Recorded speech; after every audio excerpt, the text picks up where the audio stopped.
Section 1 Introduction. This is the story of a real man. His name was Robert Taylor.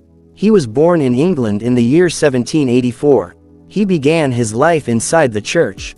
He ended his life as an enemy of religious control. Section 2 Early life. Robert Taylor was born near London. He first studied medicine. Later he entered Cambridge to train as a clergyman. He learned the Bible. He learned theology. He learned the rituals of the Church of England. He was ordained as a priest. For some years he served inside the system. Inside him questions started to grow. He saw that the church demanded obedience more than understanding. He saw that doubt was treated as a sin. He saw that fear of hell was used to control people. Slowly his faith in the authority of the church began to break. Section 3 From priest to rebel. Robert Taylor turned away from orthodox belief.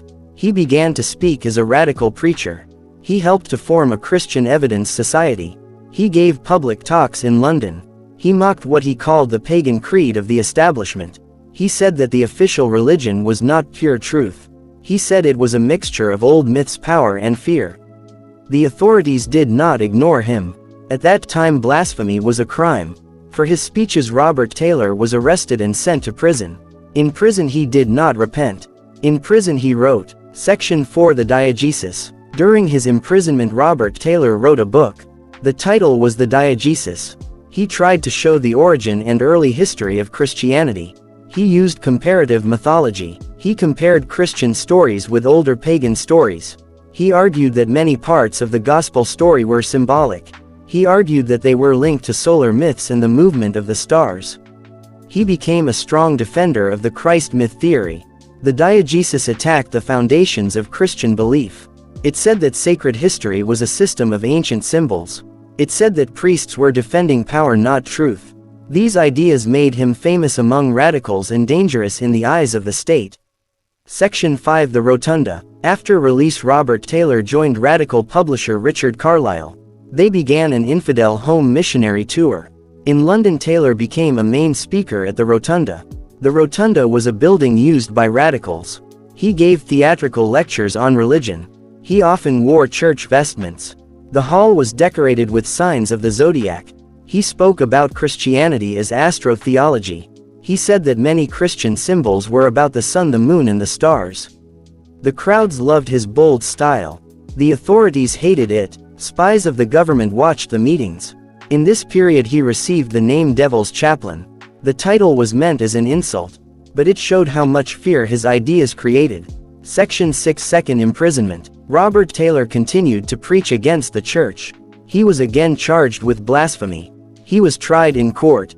He was sentenced to another term in prison. Reports describe his harsh treatment. Yet even there he remained a symbol for radicals. His book The Diegesis continued to influence free thinkers. Section 7 Scientific Materialism. Robert Taylor believed that the universe is ruled by natural laws. He did not accept miracles. He believed that morality comes from human needs. He did not think that fear of hell or hope of heaven were good foundations. He trusted questioning more than obedience.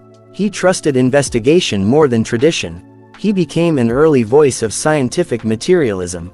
Section 8 Legacy. Robert Taylor lived in a time of strong control by church and monarchy. Yet he stood openly against both. His lectures and his book inspired radicals. His work influenced later secular and free thought movements. He became a warning example in the education of Charles Darwin. To some he was a villain. To others he was a hero of free thought. Section 9 End. Robert Taylor was a real man. He was trained by the church and then fought against its power. He paid the price in prison. But his ideas survived. They live in every question that refuses blind obedience. They live in every mind that asks if authority is telling the truth. This is why the story of the Devil's Chaplain still matters today.